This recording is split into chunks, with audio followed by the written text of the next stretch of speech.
Só vamos entrando aí que já vai começar.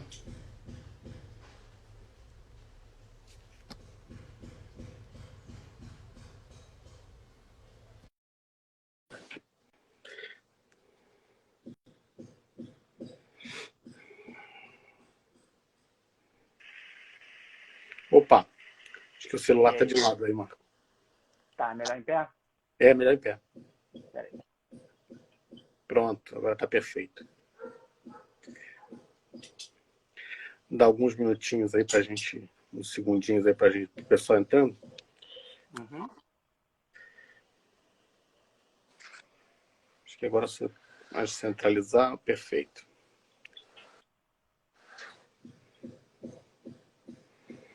Bom, pessoal, estamos começando aqui mais uma live da Orama. Convidado de hoje, vou pedir para ele se apresentar, doutor Marco André Urba Mesa Salma. Não sei se eu pronunciei correto, já te conheço há 30 e poucos anos, mas não posso ter pronunciado errado, né? Então, Marco, se apresenta aí, por favor. Então, boa tarde, pessoal. Meu nome é Marco André Urbaneta Salma. Pedro quase acertou a pronúncia, mas isso é normal, já estou acostumado. Eu sou médico psiquiatra, formado com residência pela FRJ e com mestrado e doutorado em psiquiatria também pela FRJ. Legal. Acho que assim, muita gente está falando, a gente fez algumas lives sobre o tema da pandemia, né? Teve aqui até o Leonardo Brauer, que a gente conhece, o Ricardo Cota, também amigo nosso, falando sobre aspectos mais assim epidemiológicos e gente na UTI, né? Mas eu, antes de começar a live, recebi uma pergunta aqui, que talvez possa ser o tema inicial, né? Uma pessoa perguntando: como que eu faço agora que eu estou apavorado de perder o emprego, né? Acho que as pessoas começam a olhar para a saúde mental nesse momento, né, de confinamento e começa a ter uma série de questionamentos, né? Não sei como é que está a sua percepção disso. A gente tem várias situações que acontecem e todas são simultâneas. Tá?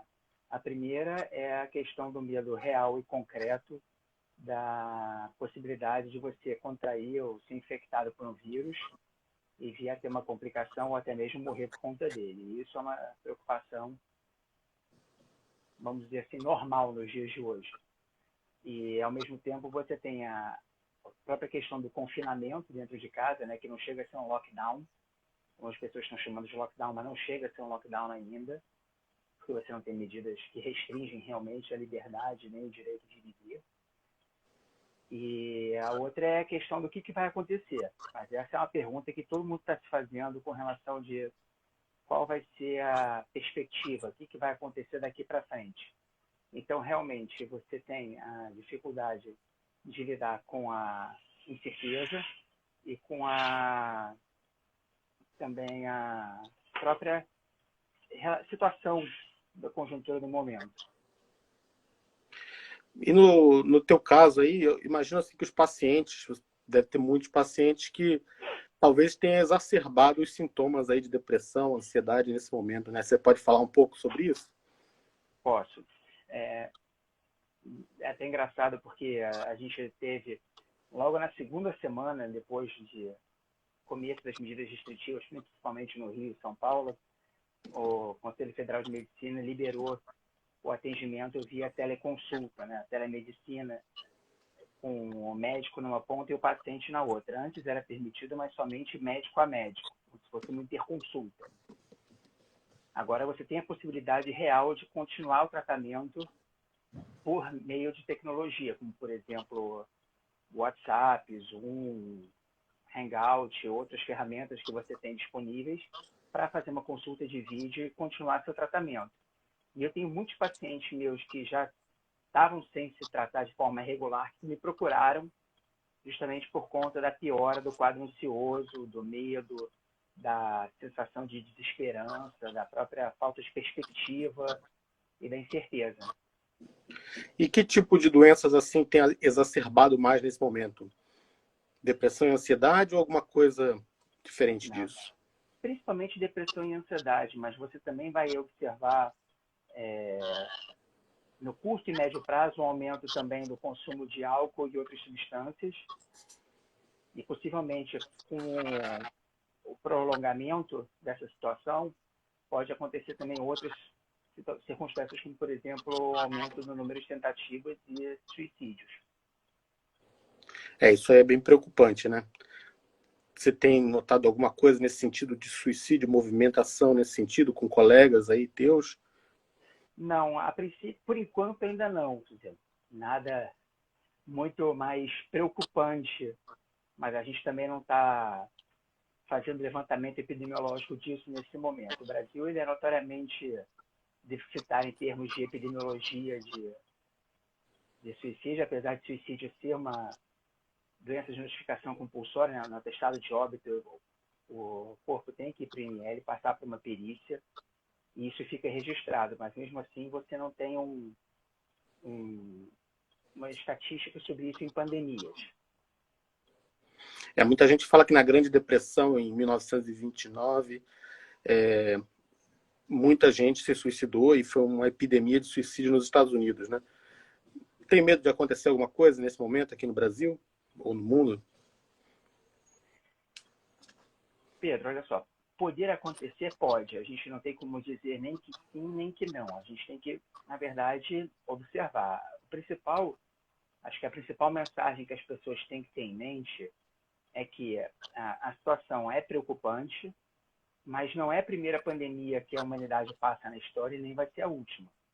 Assim como todas as doenças infecciosas, principalmente as respiratórias, você vai ter um ápice de contaminação e de infecção, e depois disso vai diminuir, e o vírus vai ficar circulando. Então, por exemplo, o Brasil é uma área endêmica de tuberculose há anos, e nem por isso as pessoas ficam desesperadas com relação à tuberculose.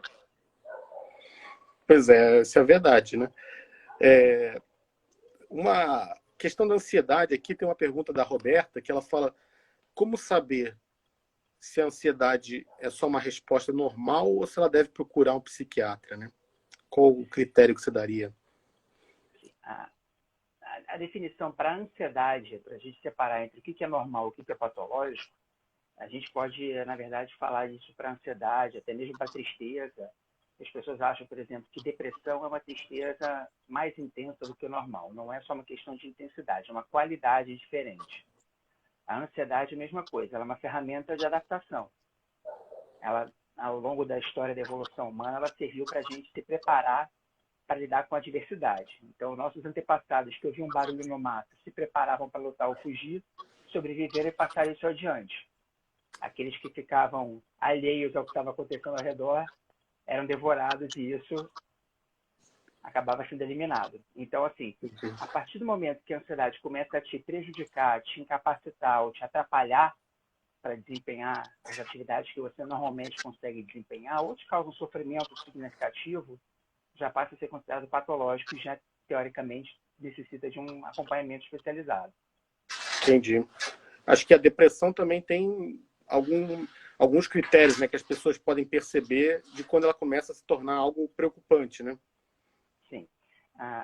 O diagnóstico de depressão é um diagnóstico primariamente clínico, ou seja, depende do médico para poder fazer esse diagnóstico, porque você tem fatores que a gente considera critérios maiores e critérios menores, e você não tem um exame complementar que possa te dizer, não, você tem depressão porque tal área do cérebro está funcionando de tal forma.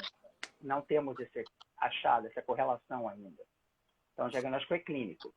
Mas, basicamente, se você tem uma situação de uma tristeza imotivada a maior parte do dia, quase todos os dias, por mais de 2 semanas, isso já deve acender um sinal de alerta para procurar um especialista. E dá para procurar um especialista nesse momento de lockdown? Digo, você consegue começar um tratamento nesse momento ou você não se sente confortável para começar o tratamento nesse momento?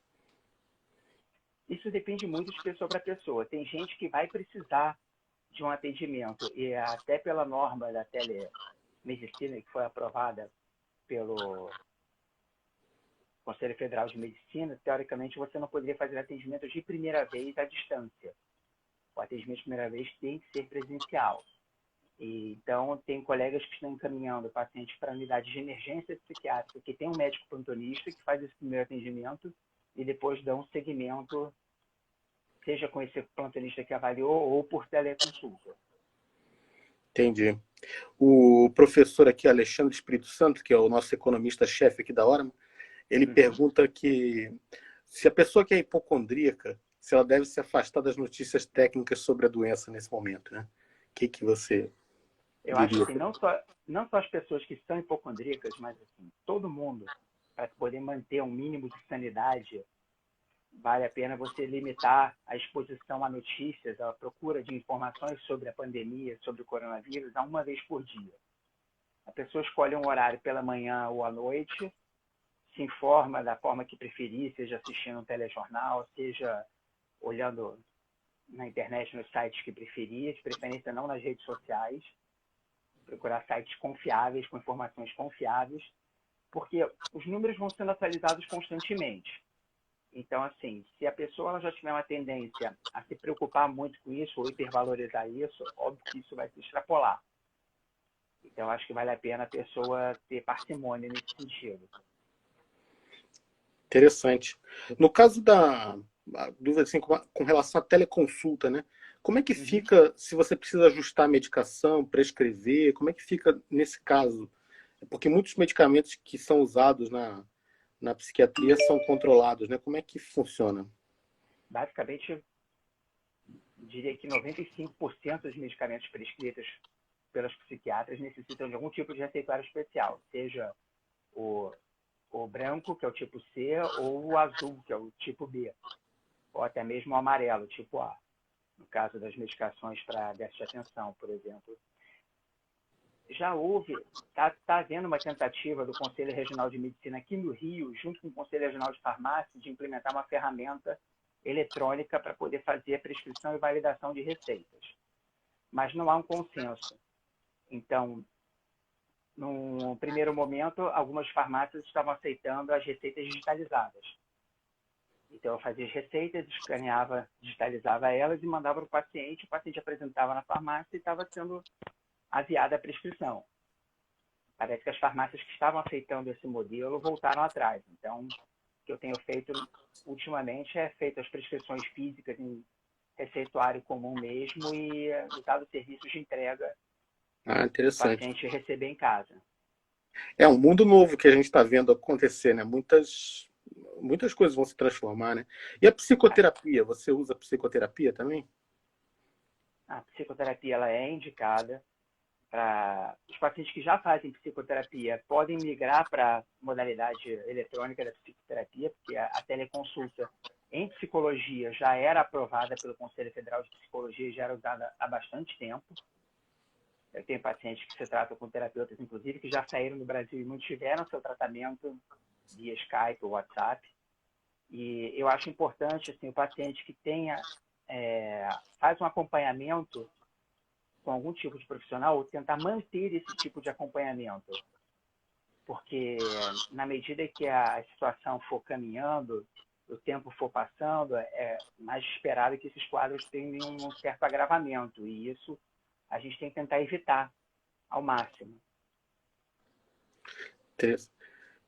A Renata está perguntando aqui o que é indicado para manter a mente sã nesse momento que a gente tem muito tempo em casa e a rotina mudou muito, assim, as pessoas passam muito tempo em casa, né? Com atividades, assim. O que eu tenho recomendado para as pessoas é tentar estabelecer pelo menos 3 horários do dia. Não precisa ser compromissos com hora marcada, mas se você marcar um horário, seria melhor. Por exemplo, você ter um horário pela manhã, um horário à tarde, um horário à noite. Você marca um compromisso. Eu vou malhar de manhã, fazer minha atividade física.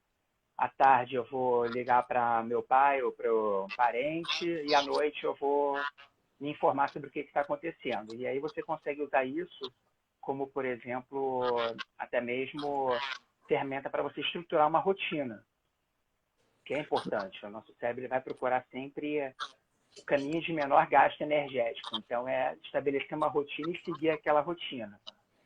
Da mesma forma que a gente ficar procurando informações sobre o que será que vai acontecer, o que pode acontecer, leva a uma busca constante que gera um cansaço muito grande e desnecessário.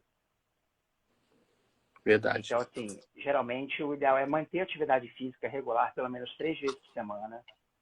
Então, segunda, quarta e sexta, ou terça, quinta e sábado, de preferência sempre no mesmo horário. E pelo menos 30 a 60 minutos cada vez. As pessoas podem falar assim, mas eu não consigo fazer atividade física em casa. Quem mora em casa tem quintal, pode criar atividades para fazer no quintal, como, por exemplo, o polichinelo, a flexão abdominal, o básico. E quem mora em prédio pode subir e descer a escada. Pois Então, é, assim, subir e descer a escada é uma grande coisa, né, cara? não precisa nem sair do prédio. Se a preocupação é não sair de casa, dá para você subir e descer a escada. E é um exercício que tem vamos dizer assim, que tem um ganho assim cardiovascular bastante interessante, né? Sim. Uma outra coisa que me perguntaram com uma certa frequência, assim, como é que eu faço para saber se a minha falta de ar é de ansiedade ou se é por causa do Covid, se é o coronavírus?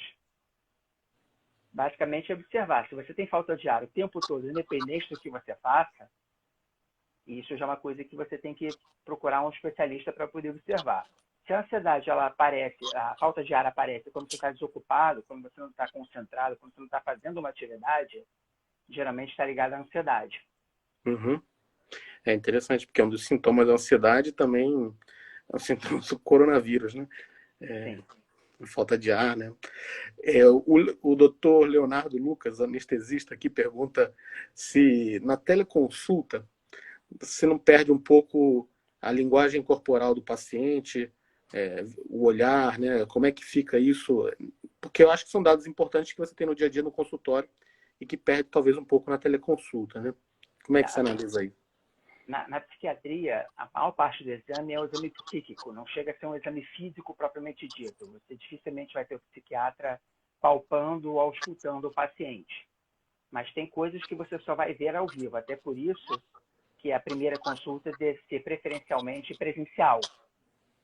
A teleconsulta seria só para segmento, porque você já conhece o paciente, você já sabe como é que ele reage, você já tem como observar e já tem as informações necessárias para ir montando o diagnóstico e evolução daquele paciente. Mas tem coisas até mais sutis, como, por exemplo, o hálito etílico. Paciente que bebe, você sente pelo Verdade. hálito que ele bebeu. Exatamente. E pelo vídeo você não vai ter hálito. Pelo menos não é a tecnologia corrente. Pois é, são limitações da tecnologia, né? Você não tem um bafômetro acoplado ali Não, não tem. Então, assim, são dados que a gente tem que tentar sempre ponderar entre vou atender o paciente de primeira vez por vídeo ou não vou? Vou marcar no consultório para atender ele ou não vou? Vou expor ele e a mim ao risco ou não? Então, é sempre um equilíbrio que a gente tem que estar pensando em termos de como quase tudo na medicina. A Karina pergunta aqui como controlar a ansiedade das crianças que estão sem aula, sem poder sair de casa, sem usar medicamentos, né? Como é que ela controlar a ansiedade das crianças? Acho que ela deve estar com crianças em casa. As crianças elas têm muito mais energia do que os adultos e elas têm que gastar essa energia. Então, o ideal é você tentar estimular atividades físicas, brincadeiras físicas mesmo, coisas que são muito modernas e recentes, do tipo pular amarelinha, pular corda, cama de gato, pique-bandeira, pique-esconde, brincadeiras muito tecnológicas e digitais. Exatamente, né? Voltar aos velhos tempos. Exatamente, jogar bola, empinar pipa, mas basicamente sair ou ir para o quintal ou ir para a sala e fazer atividades que gastem energia. Pode ser dançar, pode ser brincar. A criança que fica o dia inteiro no videogame, ou no computador, ou no tablet, ou no celular, ela vai ter energia sobrando à noite, não vai conseguir dormir. E também está exposta à ansiedade dos pais, que os pais estão tensos com essa situação, com a realidade, com o que vai acontecer, o que não vai acontecer.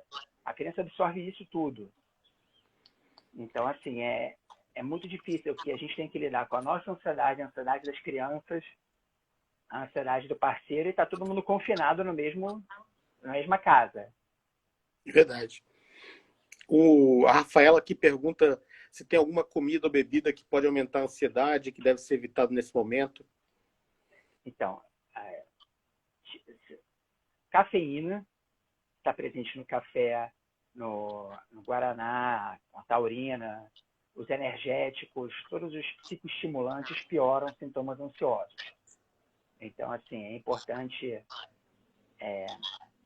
pelo menos assim, quem trabalha em hospital ou trabalha em escritório está acostumado sempre a ter uma pausa para o café, um momento do café, ir lá e servir um cafezinho, que é o momento de você ter uma pausa e respirar para você poder depois voltar e retomar seu trabalho. Então, é importante a gente ter pausas no nosso trabalho, quando a gente está no home office, até porque mistura tudo, né? Você mistura fazer a comida com lavar a louça, com marcar a call, com atender, com... Então, assim, você tem que ter pausas para isso. E, obviamente, nessas pausas você deve evitar o abuso de cafeína. O Leonardo está falando energético, nem pensar. Você tem que, na verdade, pesar o custo-benefício. Eu vou tomar o energético e isso vai piorar a minha ansiedade. Ou se você for tomar à noite, você vai ter piora do sono. Então, assim, o ideal é você ter parcimônia, você ter momentos que você vai usar aquela substância. Mesma coisa, você preso dentro de casa, confinado, trabalhando, ninguém percebe justamente a questão do hálito etílico, e você começa a beber um pouco mais. Também vai ter um preço a pagar depois disso. A bebida serve como ansiolítico, né? Então a pessoa pode abusar nesse momento, né? A bebida, o café, a pessoa tomar para me concentrar melhor, para poder funcionar melhor, trabalhar melhor. E assim, a verdade é que ninguém está trabalhando a 100% da sua capacidade na conjuntura atual. Então não adianta você tentar ter um nível de exigência irreal, porque você não vai conseguir. Curiosamente, assim, a equipe a minha gestão aqui é na área de TI atualmente, né? Então, a equipe que eu cuido, de desenvolvedores, né, tem reportado que a produtividade subiu brutalmente porque as interrupções do escritório diminuíram muito, né? Então, isso também pode ser um fenômeno interessante que a gente venha a descobrir, né? De que para alguns tipos de profissão, esse tipo de trabalho remoto é uma epifania, assim, né? Uma descoberta. Na verdade, você tem prós e contras de diversas situações. Por exemplo, você tem menos tempo de deslocamento até o trabalho, você não perde mais tempo em trânsito, você não tem mais essa questão do ir e vir. Então, você trabalhando de casa, você tira isso da equação. Verdade. Por outro lado, você tem que criar um hábito que não é uma coisa corriqueira, normal ou cotidiana, de você estabelecer uma rotina para você dentro de casa. Acordar a tal hora, tomar banho, trocar de roupa, tomar café, sentar na estação de trabalho, vou trabalhar de tal horário a tal horário, vou fazer uma pausa a tal horário, e criar a sua rotina. Verdade, essa rotina é fundamental para a sanidade mental, eu acredito, né? Acho que nesse momento, né, o João pergunta uma coisa que a gente acho que já falou um pouco, mas se o exercício, em geral, é algo benéfico para a saúde mental, né? O exercício é fundamental. É muito importante a prática de atividade física para a saúde mental. Os próprios romanos já diziam, né? Mens sana in corpore sano. É verdade. Então, você tem que ter um corpo são para ter uma mente sã e vice-versa, porque, na verdade, a gente não separa um do outro. Eu lembro na época que estava fazendo um doutorado lá na medicina, o pessoal da psiquiatria comentava que o exercício era um grande tratamento para depressão e que se fosse uma pílula que pudesse ser engolida, todo mundo faria, né? Acho que, não sei como é que é a tua experiência aí com exercício para depressão, como adjuvante, né? Como tratamento de depressão. Não só na experiência clínica, mas você tem também estudos pré-clínicos com cobaias que comparam, por exemplo, uma área que você vai entender bem por causa do seu doutorado em radiologia, a questão do aumento de volume hipocampal em cobaias, comparando o efeito de uso de antidepressivo para essa cobaia versus atividade física. E você tem um aumento proporcional, ou seja, você reverte a perda causada pela depressão, tanto com antidepressivo quanto com exercício físico, na mesma proporção. Então, isso é um estudo, é um dado pré-clínico, que a gente não tem muito como extrapolar para a prática clínica, porque você não tem ratos deprimidos. E você vê que você tem uma remodelação, uma neuroplasticidade melhorada quando você tem atividade física, que é equiparada ao antidepressivo. Então, é muito comum a pessoa virar para mim e falar assim, doutor, eu estou com depressão, eu preciso me tratar, vou ter que tomar remédio o resto da vida? Que é uma pergunta das mais comuns que eu observo na prática clínica. A resposta é a mesma da diabetes e da pressão alta. Se a pessoa mudar estilo de vida, mudar hábitos de vida e conseguir fazer um controle sem precisar de medicação, você consegue fazer. E aí a atividade física é fundamental para você conseguir ter esse equilíbrio. Verdade. O João pergunta aqui que frequência de exercício. Acho que depende um pouco, né? Eu recomendo para começar 3 vezes na semana, meia hora. Você faz meia hora 3 vezes na semana e tenta aumentar 10 minutos por semana até fazer 1 hora 3 vezes por semana. Legal. Não tem muito mistério. E atividade física, o ideal é você procurar uma coisa que você goste de fazer. Então, particularmente, eu gosto de arte marcial, então eu vou fazer luta. Tem gente que gosta de dançar, vai dançar. Tem gente que gosta de exercício isométrico, vai fazer yoga ou pilates. E aí cada um procura o que te faz bem. Legal. Agora, nesse momento também, eu tenho visto aqui na empresa, obviamente, que a gente lida com muita gente investindo dinheiro, né? E junto com o coronavírus veio uma derrubada da Bolsa de Valores e de vários ativos, né? Não sei se você chegou a ter algum reporte aí de gente que está se sentindo ansiosa, né? Por ter perdido dinheiro, por ver seus ativos desvalorizarem, ou pela parte financeira, né? Eu não sou especialista em investimentos, mas eu sou investidor, pessoa física, então assim, você só vai perder dinheiro se você realizar a perda. Então, Verdade. mantenha calma, deixa seu ativo ali e espera a onda passar. Porque até os estudos que aconteceram nas crises, principalmente a de 29, né, que foi emblemática, mostrou que 10 anos depois você tinha tido ganhos muito superiores às perdas que você teve. Então a questão é tentar manter a calma, manter a cabeça e esperar a situação passar. E é mais ou menos isso que acontece também em relação à própria pandemia. Manter a calma, tentar tocar a vida e esperar a coisa passar. E aqui uma pergunta da Roberta, que fala com relação à distância dos pais, né? Que estão, em geral, o pessoal está evitando visitar os pais, né? Se você tem indicado chamadas de vídeo ou se aumentar a saudade, é melhor manter uma distância, né? Não sei. Não. Assim, o ser humano é um ser eminentemente social. A gente precisa de interação social. A gente se pauta por interações sociais. Então, é fundamental que a gente mantenha as interações sociais. Então, para isso, da mesma forma que a tecnologia facilita muito a questão do atendimento da teleconsulta, ela também serve para aproximar, para você ter o neto falando com o avô, com a avó, porque é uma situação inédita. A nossa geração, a geração dos nossos pais, que estão agora, são o grupo de risco maior, né, que são os octogenários, que estão, afinal, eles não viveram a pandemia da década de 20. Poucas pessoas estão vivas ainda que lembram da pandemia da década de 20, que foi antes até do Crash 29. E também foi um vírus respiratório. Então, assim, na verdade, você tem que tentar manter. Eu estava até vendo, hoje eu recebi um grupo de WhatsApp, uma propaganda da companhia Graham Bell, dizendo que mesmo durante a quarentena, você só fica sozinho se você quiser. Legal. Você pode investir em aparelhos telefônicos para manter-se próximo às pessoas que você ama.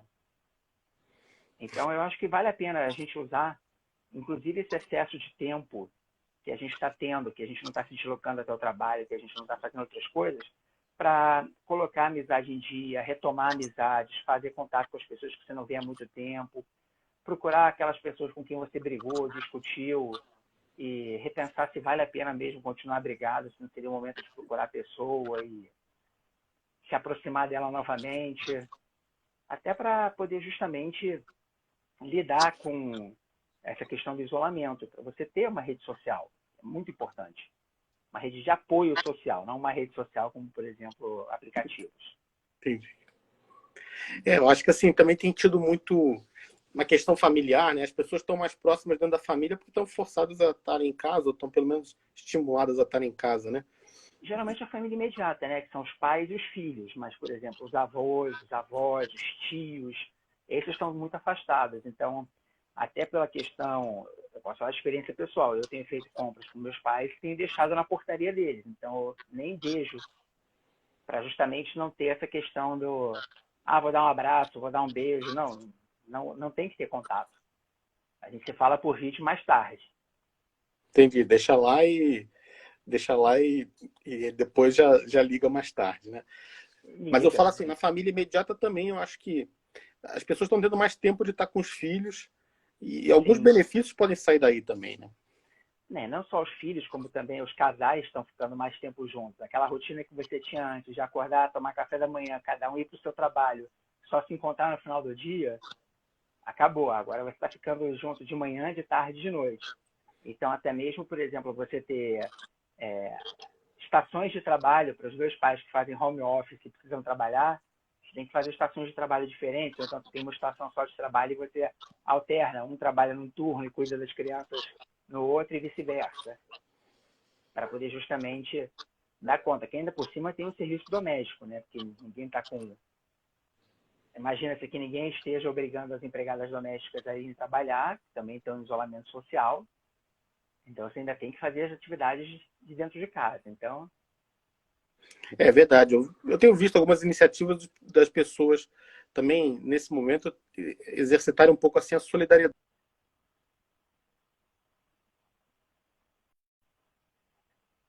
Vai deixar a empregada trabalhar, mas ela paga, né? Continua pagando. sim, boa parte das pessoas com quem eu tenho falado tem mantido essa prática de continuar pagando as diárias dos diaristas e tudo mais.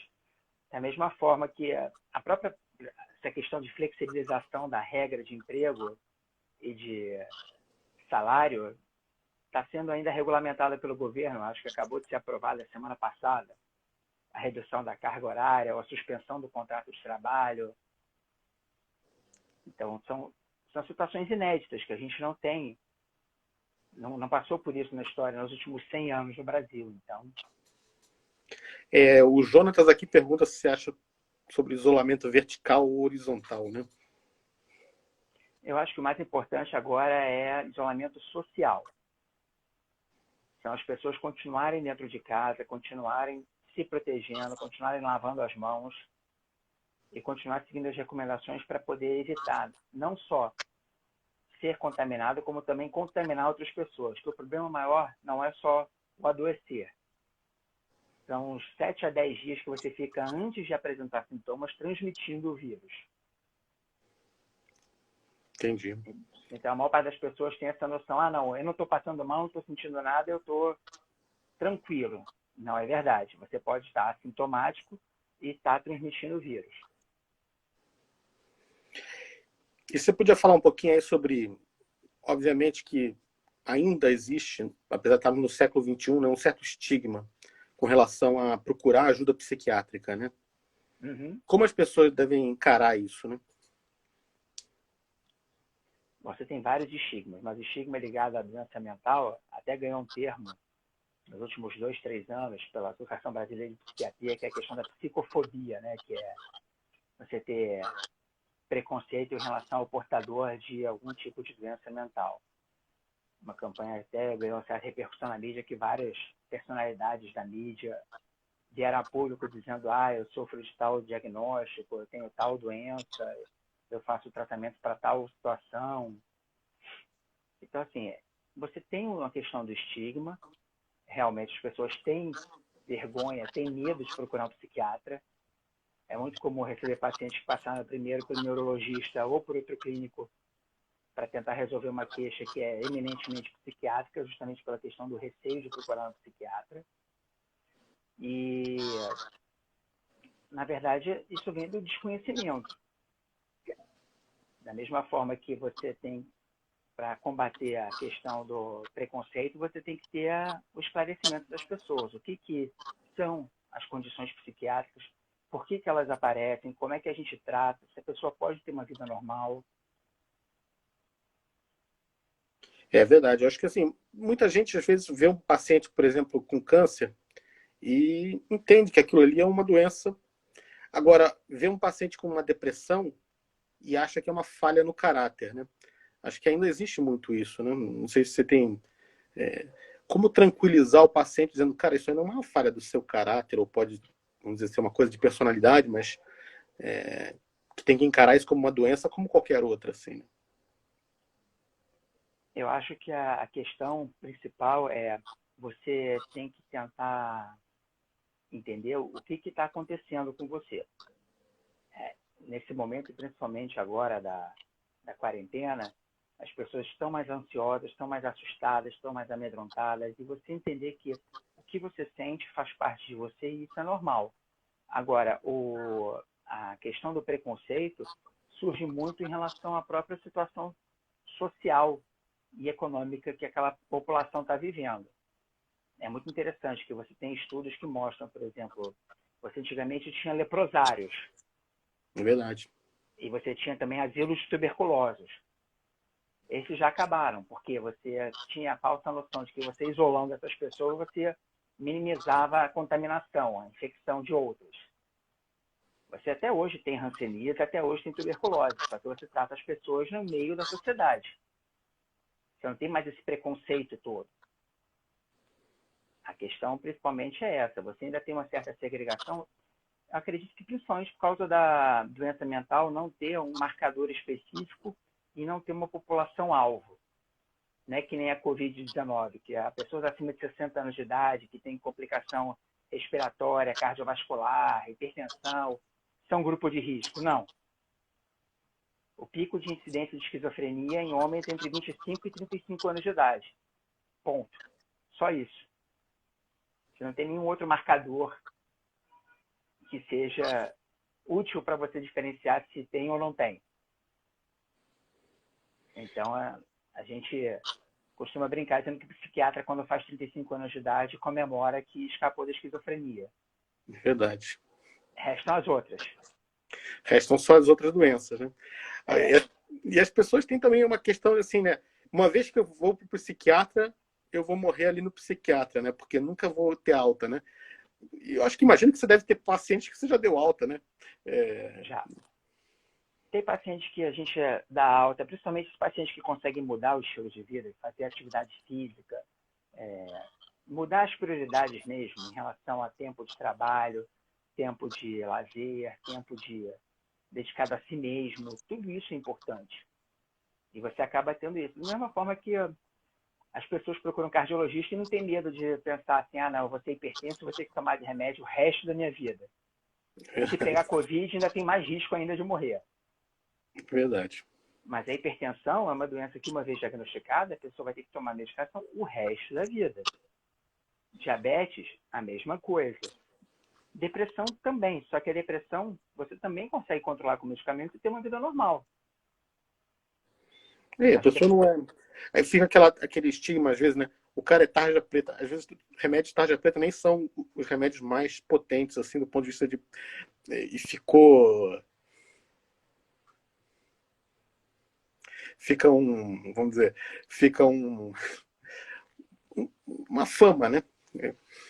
fica, mas isso eu acho que é até uma questão até da sociedade mesmo, de você utilizar isso de forma pejorativa ou não. A gente vive atualmente num mundo politicamente correto, que dependendo da forma como você brinca com a pessoa, você pode até sofrer um certo ostracismo. Mas antigamente a pessoa falava alguma coisa, não, você tá maluco, você tá doido. Isso era tratado de forma pejorativa, mas até que ponto isso realmente é uma outra coisa que é muito comum. Você pega aqueles indivíduos que são criminosos em série, Uhum. é muito comum falar assim, essa pessoa é doente mental. As pessoas têm a tendência de misturar livre-arbítrio com sanidade. Verdade. A pessoa não precisa ter uma doença mental para cometer uma barbaridade. em relação à questão da quarentena propriamente dita, eu acho que a gente tem que ter paciência, a gente tem que tentar desenvolver aquele tipo de coisa que a gente sempre quis e nunca teve tempo. Por exemplo, eu queria aprender um outro idioma. Agora é um bom momento para você pegar e fazer uma aula online, não precisa nem fazer um curso. Tem várias formas de você aprender que não precisam ser estruturadas que nem eram antigamente. Então vale a pena você pensar no seu aprimoramento pessoal, na sua aprender atividades que você faça que possam te relaxar, como por exemplo meditação. Você tem várias, até mesmo no YouTube, você tem vários vídeos de meditação guiada que você pode colocar o fone e ir seguindo. Tudo isso é útil para você poder ir aprendendo a lidar com a sua ansiedade. Bom, o Instagram vai cortar a nossa live, que eles só estão liberando agora 45 minutos. Eu só pedi assim, eu apresentei no começo, né, o Dr. Marco André Mesa Salma. Ele é psiquiatra, atende aqui no Rio de Janeiro, também trabalha na UFRJ, né, já há muitos anos, e está falando para a gente aqui como lidar com a ansiedade, a depressão, nesses momentos aí de quarentena. E aí eu pediria uma mensagem final aí para encerrar. A principal mensagem que eu acho que tem que ficar é uma mensagem de que as pessoas têm que ter calma, têm que ter paciência. Por mais que isso possa parecer difícil, ou até mesmo surreal, está todo mundo passando pela mesma situação. Então, assim, a gente está atravessando uma situação inédita na nossa história, mas que não é inédita na história da humanidade. O pessoal até brinca dizendo que são os anos 20. Então, toda a década de 20 você tem uma grande pandemia mundial que acaba com uma boa parte da população. Então, eu acho que a gente tem que manter a calma, a gente tem que fazer aquelas medidas que também são seculares, lavar as mãos, não tossir em cima das outras pessoas, evitar a circulação e se cuidar, porque a situação vai passar. O mesmo vale para os seus investimentos. Não realiza nada, espera. Exatamente. Marco, muito obrigado aí pelo teu tempo aí. De nada, eu agradeço o convite. Tá bom. Muito obrigado. Um grande abraço a todos aí. Outro abraço. Tchau, boa tarde. Tchau, boa tarde.